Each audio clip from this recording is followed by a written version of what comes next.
Vous êtes bien sûr Street Diamond, 19h-22h sur Radio RGB. Alors, il y a un truc qu'il faut que je dise avant de commencer cet entretien, n'est-ce pas?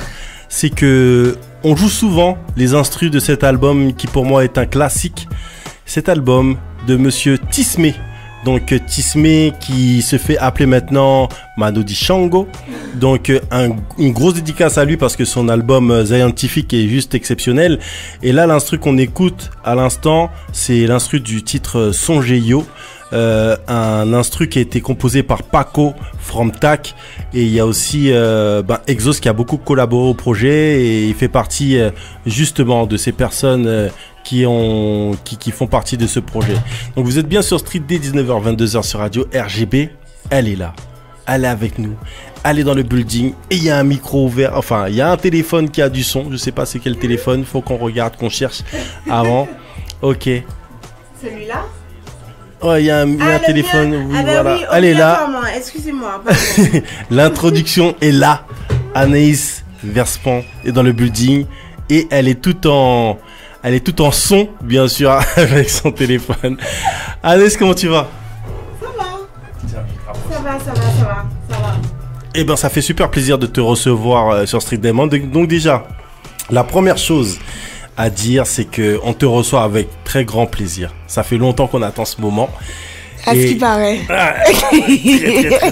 Très longtemps, tu sais, et que y a cet événement auquel un membre de l'équipe a été voir, bien sûr, Mr. Dorlis, Éclat d'île, cette exposition collective qui est organisée par la région Guadeloupe, et Christelle Anne Hart, bien sûr, à la galerie à Deux Arts.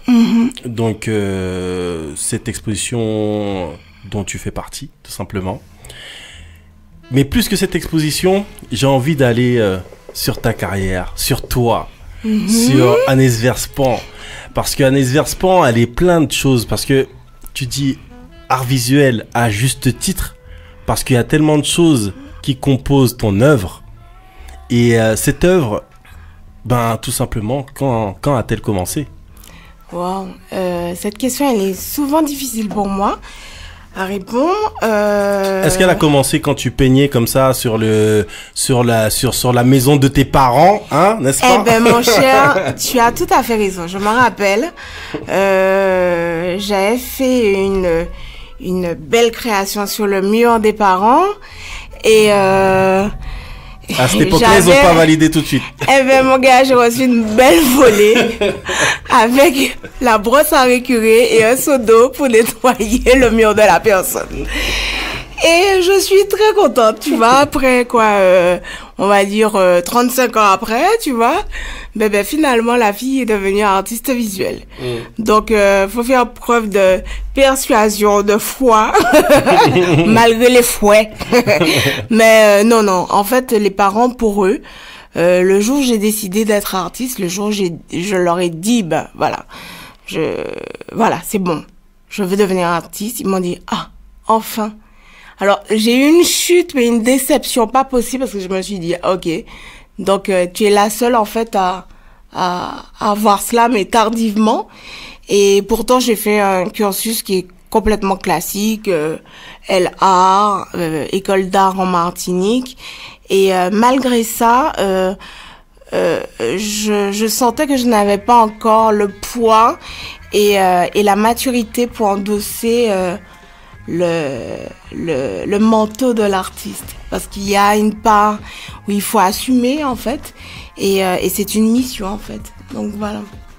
Moi, je trouve que les artistes, c'est se donner c'est un métier qui est très difficile, parce qu'il y a ce côté où on fait partie des carcans de la société, mais en même temps il faut les détruire, il faut accepter, et il faut accepter aussi le regard des autres.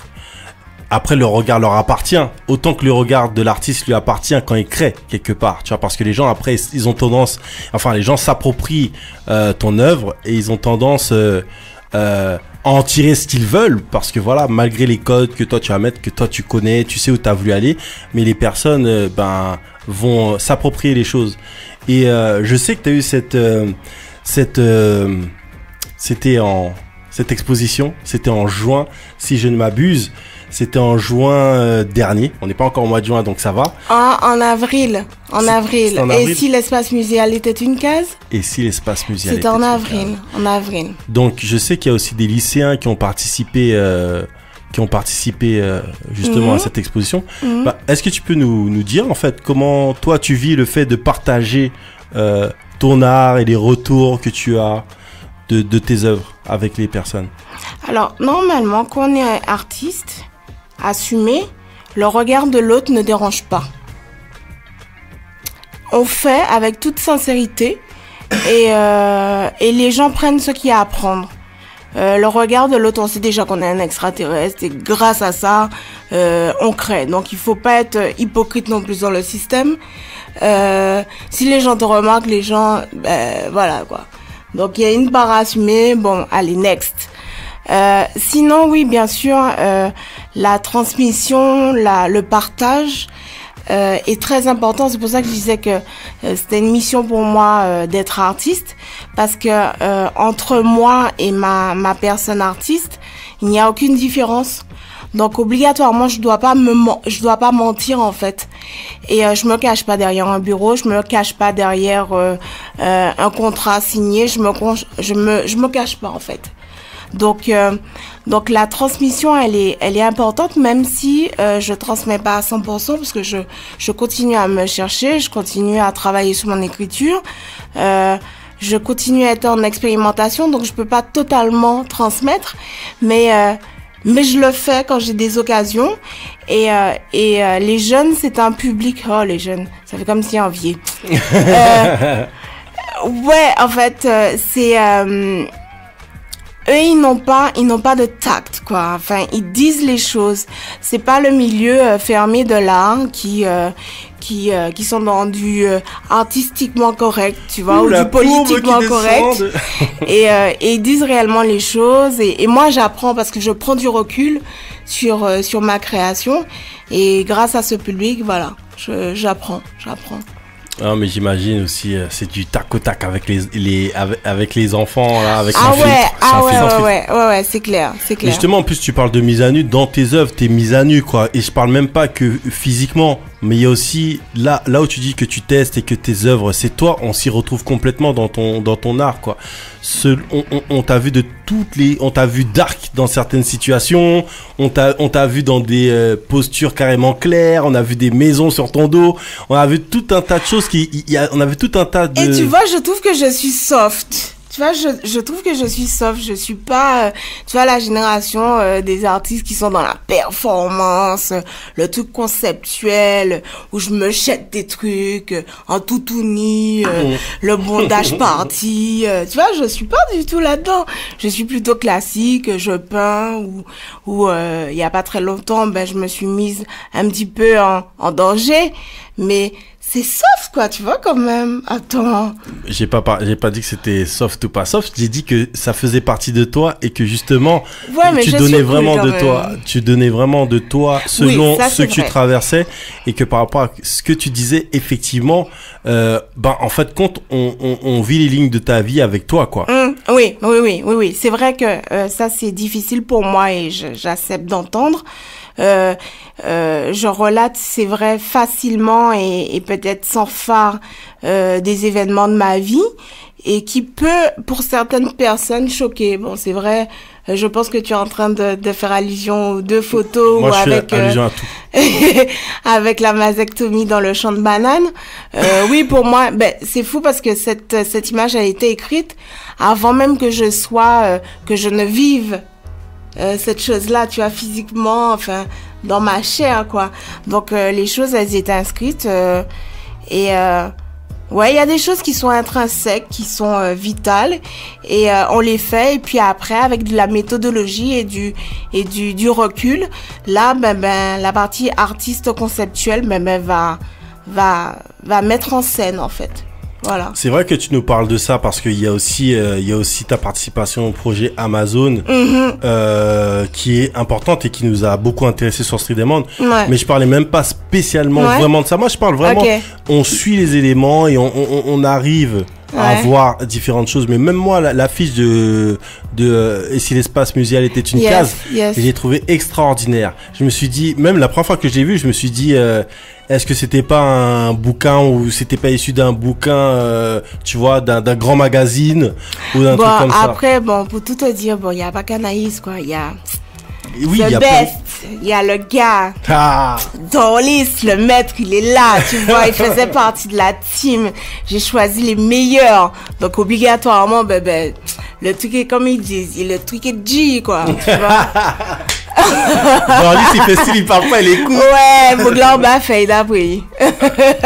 Non, mais bon, après il y a l'utilisation de voilà, il y a quand même quelque chose de remarquable dans ta pratique au-delà de l'entre-soi, c'est l'utilisation de la matière et c'est quelque chose qui frappe tout de suite. Est-ce que tu peux un petit peu développer là-dessus parce que il y a eu notamment cette opération à Beau Soleil avec les enfants et c'était quand même pas anodin de les faire travailler sur des matières qui sont locales. Oui, bon, c'est vrai que alors pour resituer cet événement, et si l'espace muséal était une case, il y avait des ateliers pédagogiques. Je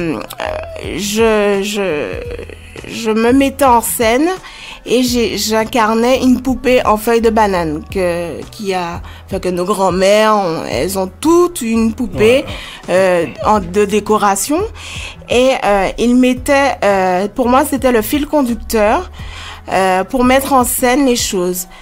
C'est vrai que c'était un petit peu facile parce qu'on était après la période carnavalesque et on utilise des matériaux naturels et comment magnifier également, comment dire que bon, même si on n'a pas les mêmes outils, parce que souvent on dit oui en Guadeloupe, ouais, on n'a pas tels outils, on n'a pas tel ci, tel ça, mais avec des choses de chez nous, des choses naturelles, on peut les transformer et elles peuvent guider une idée, un concept et voilà. Donc nous avons créé des mobiles avec des feuilles de banane qu'on a récoltées, on a découpées, qu'on a peint et on a transformé en matière pour que ça fasse des mobiles. Donc il est très important pour moi quand j'anime des ateliers que les enfants, à partir d'une matière brute, puissent la transformer et qu'ils aboutissent.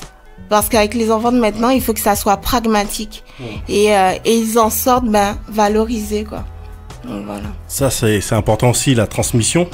Et par rapport à ce que je disais tout à l'heure, il y a je vais citer un site internet qui s'appelle Coco News, qui avait dit Anaïs Verspan, une fine et fragile frontière entre l'artiste et son art. Ici, l'art est au service de l'artiste. L'artiste se travestit afin de devenir une œuvre d'art. On en revient par rapport à ce qu'on disait précédemment. Donc, on retombe sur nos pattes. Je vous rappelle que vous êtes bien sur Street Diamond 22h sur Radio RGB. Je suis avec l'homme d'Orlis. On est là, dans le building. Et on est surtout avec Anaïs Verspan. On rappelle qu'il y a aussi notre homme à communiquer, Kenny, qui est là, qui prend des notes et qui participe aussi sur les Twitter, etc. Et vous avez aussi Kelly, qui est là sur Twitter. Elle n'est pas là dans le building, mais elle est là avec nous. Donc n'hésitez pas si vous avez des choses à dire. En tout cas, les citations sont retransmises sur nos réseaux sociaux, notamment les citations sur Twitter. Donc Street Diamond FM sur Twitter. Donc ça, c'est important pour nous aussi de partager avec Anaïs Verspan parce que en plus, tu as exposé chez Monsieur Nankin. Si je m'abuse. Oui, pour l'ouverture de son atelier galerie, j'ai eu cette chance d'être invitée avec Ronald Cyril. Et non, mais de toute façon, Joe, il est humainement, c'est quelqu'un d'entier. C'est un papa pour moi, un petit papa. Et le fait qu'il ouvre également son monde, qu'il ouvre également ses acheteurs, parce qu'il faut pas se leurrer, il ouvre également ses clients et les gens qui le suivent. Donc c'était une chance pour moi aussi. C'est un tremplin, faut le dire, c'est un tremplin. Et ouais, ça a été une belle aventure. C'était une belle aventure. L'une de tes premières expos, c'était au Gosier en 2009, si je ne m'abuse. Oui. Une exposition collective. Le Carrefour des Arts. Ouais, tu me remontes loin. Je vais corriger parce que la première expo, c'est pas réellement ça. C'est le concept même de avec un, enfin, je vais faire une redite, un concept tout court avant 2009. C'est quoi? Bah, c'est afro-excentrique.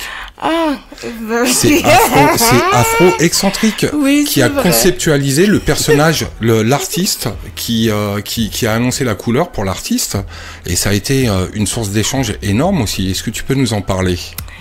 Oui, alors, belle aventure afro-excentrique.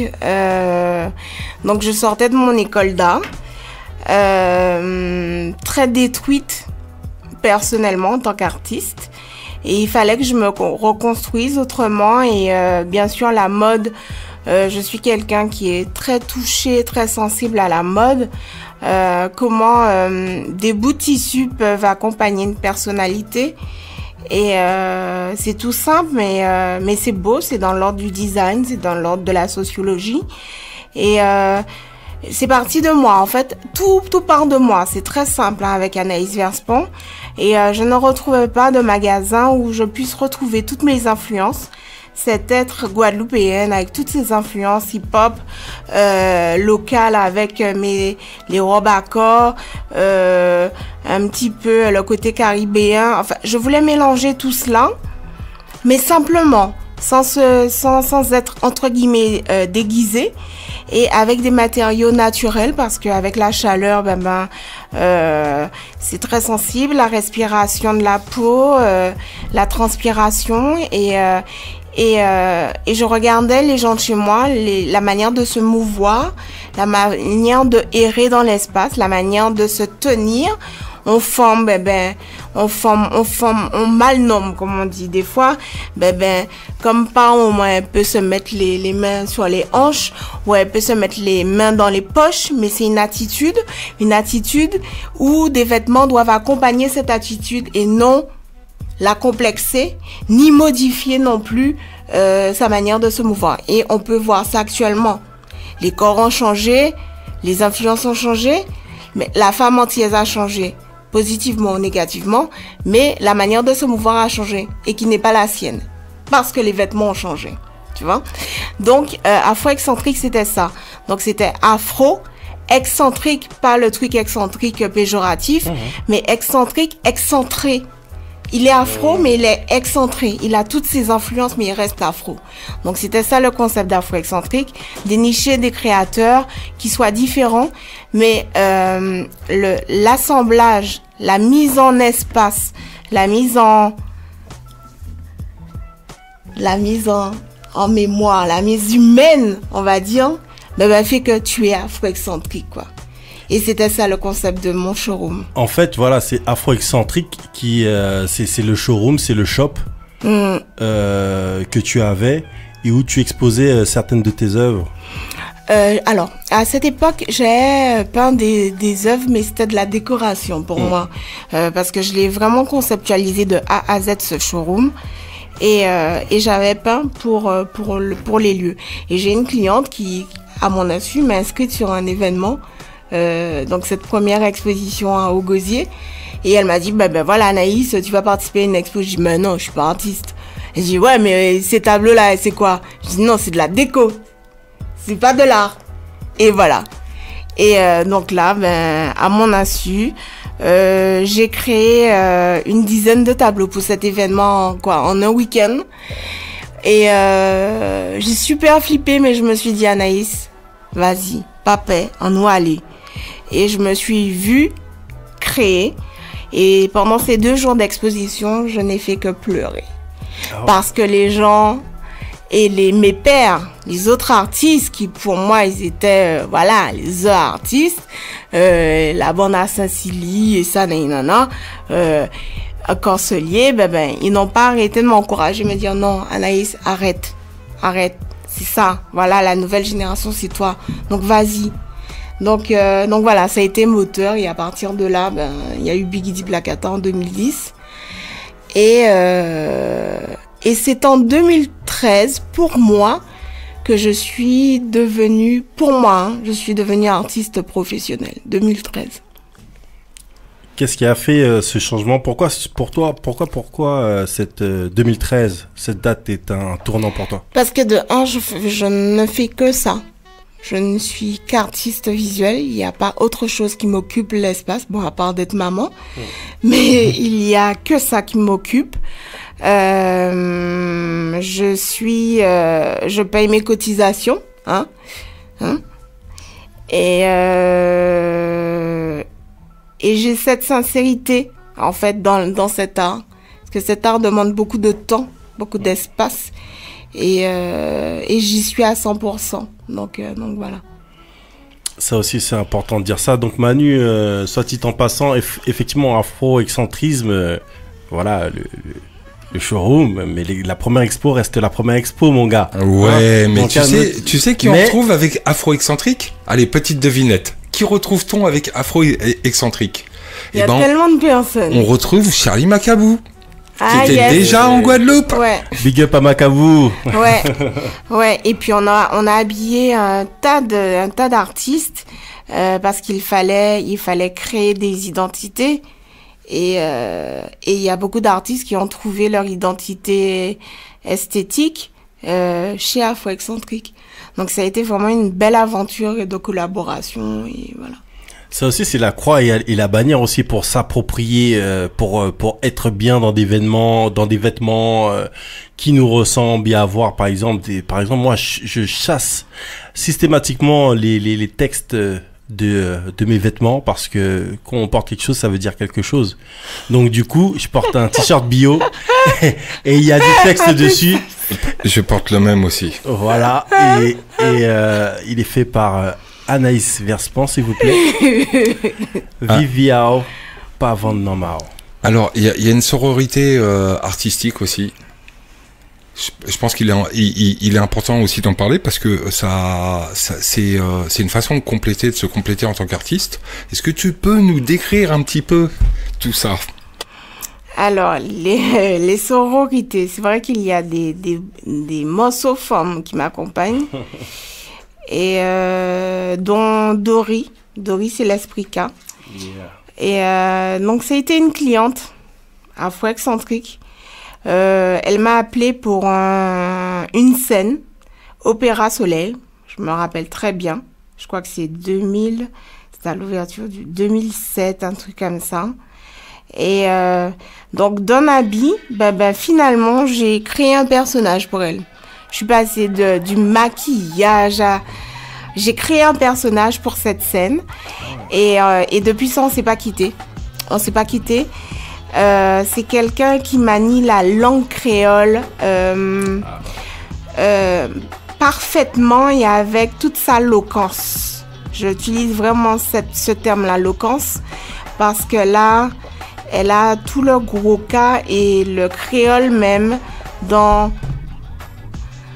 son état originel et en même temps très urbain. C'est une fille qui est très urbaine. C'est une fille qui a une connaissance du hip-hop qui est waouh. Hip-hop local et hip-hop international. C'est une fille elle a un gros bagage. Et ça aussi, c'est mon prochain projet. La booster pour son nouvel opus. Et voilà. Sinon, il y a Karine Pédurand qui est une de mes sœurs. C'est The Woman pour moi. Alors ces deux femmes, ce sont des muses. On s'appelle entre nous comme ça. Nous sommes des muses et ou nous papais. Lorsqu'on a décidé, c'est ce qu'on veut devenir, on se donne les moyens. Et en fait, on a une humilité qui est pas possible et on se rend pas compte en fait de nos trajectoires. Et malgré nos trajectoires, on continue à créer avec l'amour et avec un leitmotiv, l'amour toujours plus fort, LPF. Donc les gens qui sont curieux, qui veulent voir, on les invite à regarder le site Love is Perfect Feeling. Et voilà. Donc, je vous aime, les filles. Donc voilà, un message d'amour, c'est important. Mais d'ailleurs, on les retrouve sur toutes les... voilà, c'est des sœurs, donc ils les retrouvent sur toutes les œuvres. Et moi, ce que je trouve fort, en fait, c'est que l'humilité, bien sûr, et le fait que... En fait, tu les reconnais ou tu les reconnais pas, parce qu'en fait, elles incarnent tellement l'œuvre. Elles sont vraiment au service de l'œuvre, tu vois. Et c'est ça qui est beau. C'est pas quelqu'un qui fait de la photo pour... On fait pas de la photo pour être beau. On fait pas de la photo pour être... Moi, je suis là. On est vraiment au service d'une œuvre. Et c'est super beau, quoi, du coup. C'est super beau. Non, on est dans le dire, on est dans le faire.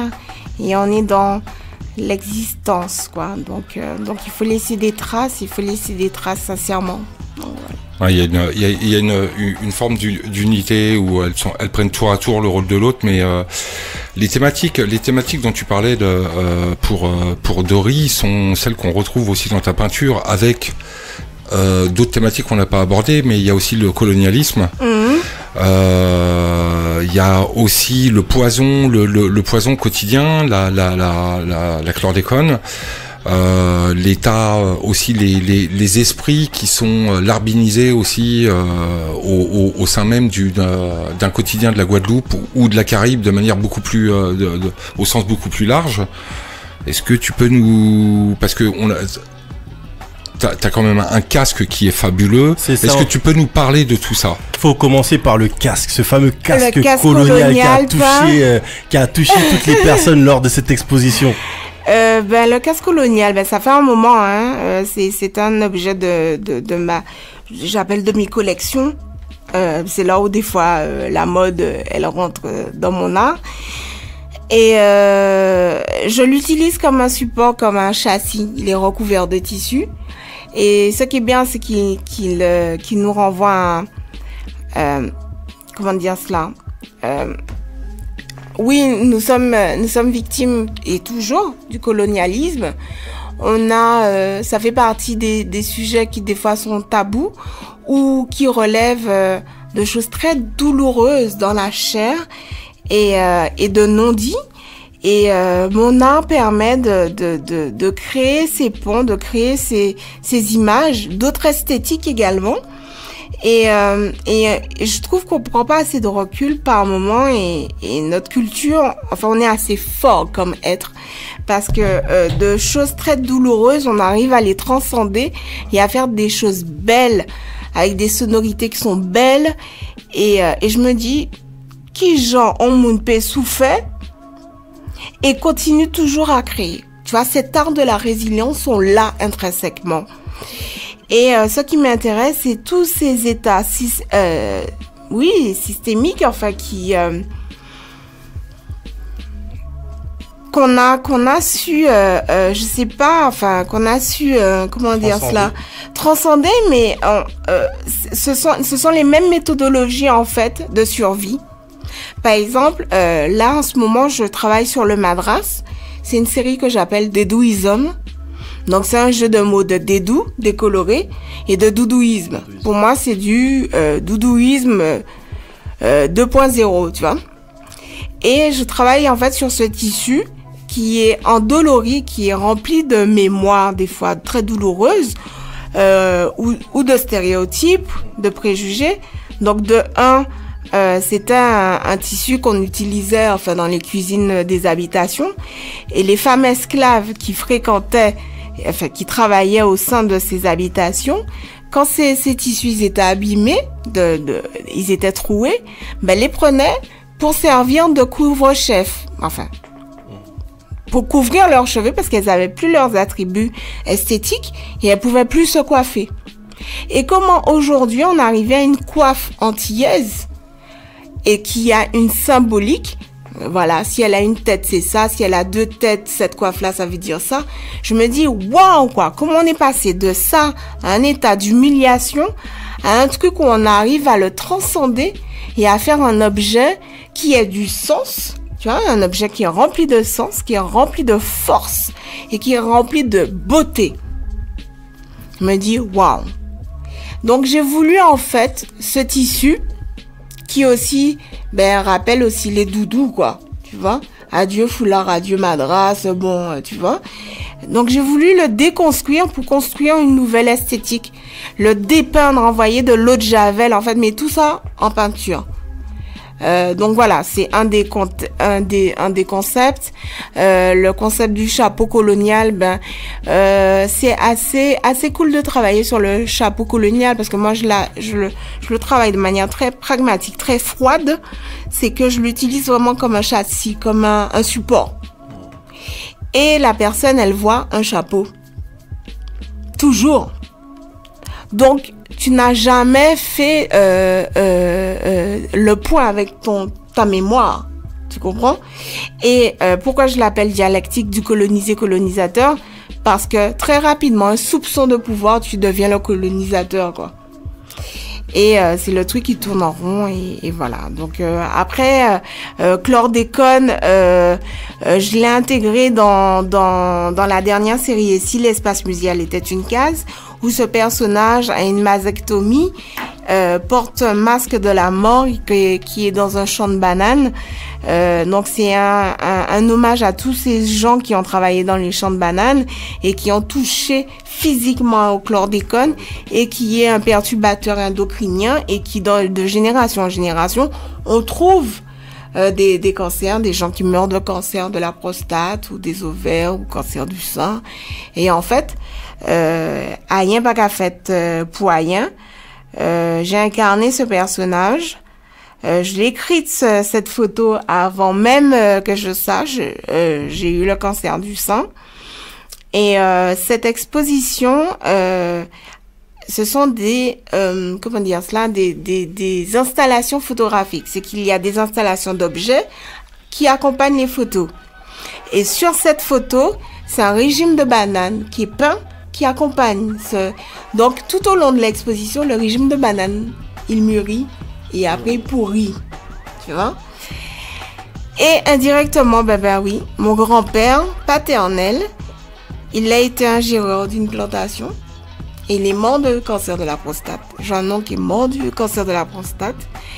Et j'ai su que j'avais une mutation génétique qui contient le cancer du sein et de l'utérus.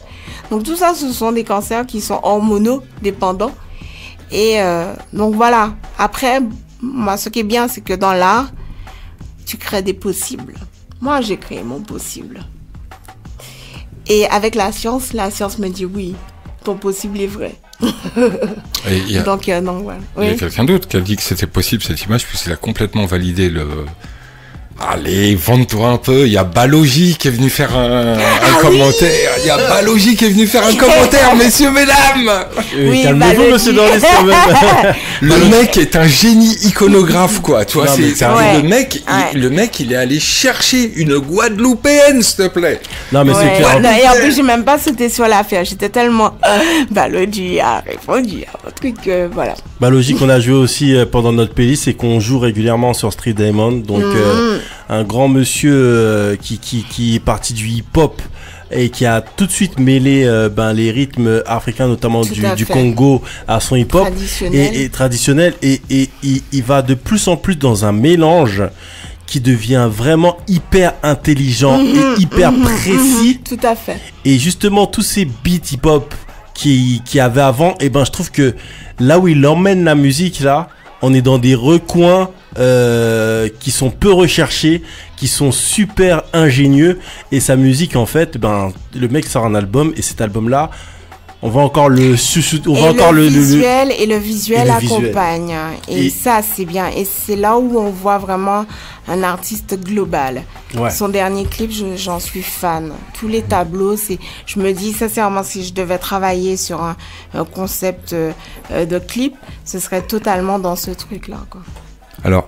Alors déjà t'as ça, mais est-ce que tu peux nous parler de la relation à la terre via le pied? Parce que justement, tu avais cette œuvre justement, on voit ce pied posé sur le sol. En fait, je suis très fétichiste, quoi, tu vois. Mais non. Alors, c'est vrai, c'est le seul élément figuratif que j'aime peindre, le pied. Le pied, parce que c'est le premier élément du corps qui est adossé au sol, même si ici on est toujours chaussé. Mais moi, je suis tout le temps pieds nus, hein, tu vois. Mais il faut que je sois au contact du sol, il faut que je sois ancrée, il faut que ça m'élève, ça équilibre mes énergies.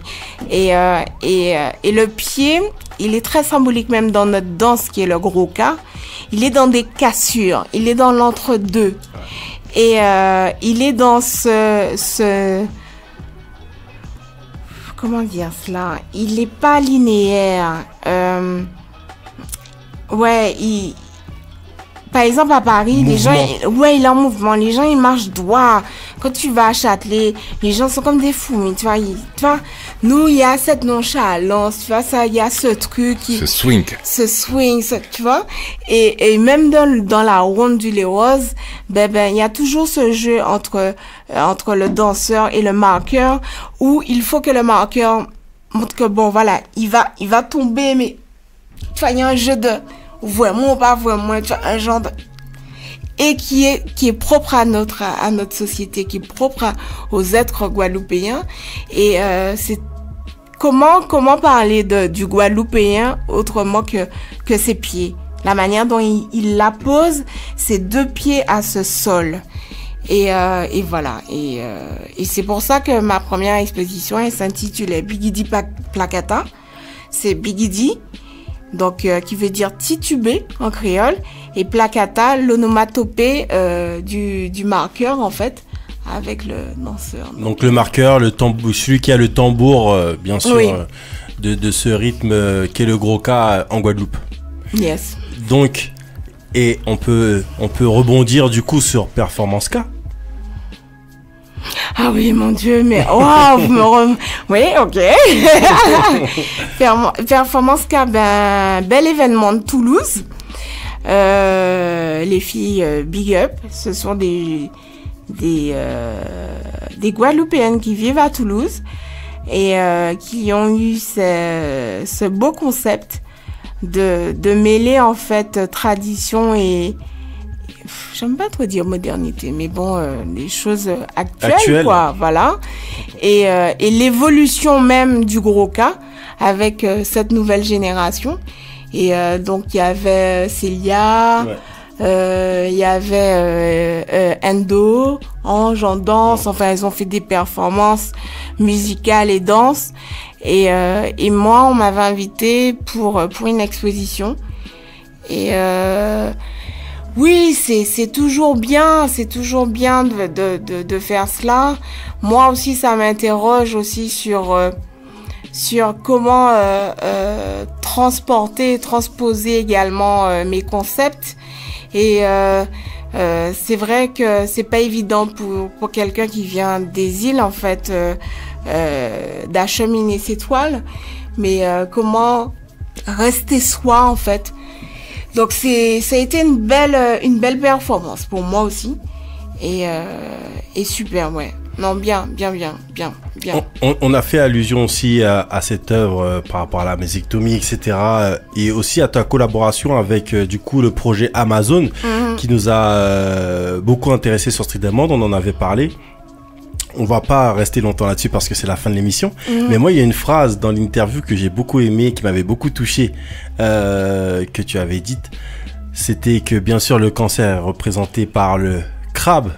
Et vous savez que le crabe en Guadeloupe, surtout à une certaine période, et c'est chaud pour lui. Allez, ça avait bien dit, crabe, nous pas paie ça, nous qu'à manger yo. Ah ouais, jusqu'à la moelle. Ouais. Et d'ailleurs, j'ai un petit message perso, parce que le crabe, ouais, il se mange comme des madeleines, hein. Il se mange comme des madeleines, et puis il se vide, et il se laisse comme ça, la carcasse, on laisse la carcasse comme un paquet de madeleines vide. Fabi Lambi, je te souhaite un excellent anniversaire. Officiellement, je te l'ai déjà souhaité, mais mon petit pote, je te souhaite plein de bonheur dans ta vie d'adulte. Je vous rappelle que l'émission s'appelle Street Diamond, c'est tous les samedis de 19h à 22h sur Radio RGB. On est avec Anaïs Verspan, l'entretien se termine. On sait que si on veut encore prendre des bonnes vibes, faut rester à l'affût pour les prochaines expositions, performances à venir. Déjà, si vous voulez en profiter dès maintenant, vous pouvez aller tout simplement en direction de Éclat d'île, cette exposition collective organisée par la région Guadeloupe et Christelle Anne Art. Donc n'hésitez pas, c'est à la galerie A2 Art. Donc voilà, c'est en plein dans Paname. Mais si vous voulez prendre des bonnes vibes et voir toute l'œuvre d'Anaïs, enfin toute l'œuvre, une partie de l'œuvre d'Anaïs, vous allez directement, et là, voilà, c'est nous, on vous conseille d'aller directement là-dessus. Vous allez sur anaïsverspanart.com et vous pourrez prendre des vibes parce qu'il y a pas mal de choses là-dessus.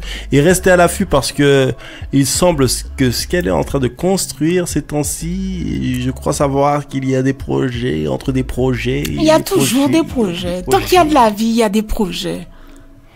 Le dernier mot sera pour toi, même si ce dernier mot est sublime, mais le dernier mot est pour toi, Anaïs. Mais ce sera tout simplement Vivian, pas vraiment. Ouais. You know what it is. C'est intemporel. C'est intemporel. Tourne la tête.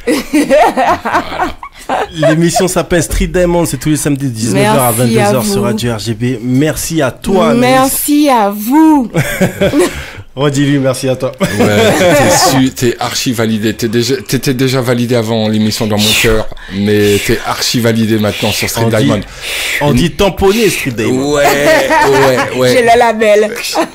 Et n'oubliez pas, Art Alentour, les amis, Art Alentour, n'oubliez pas, forcez-vous, faites cet effort. Ça coûte beaucoup moins cher qu'un McDo, c'est beaucoup plus sain. Ça coûte beaucoup moins cher qu'un Macagoulou. Hein? C'est encore beaucoup plus sain et vous allez en prendre plein la tête. Vos oreilles vont être nourries correctement. Vos yeux,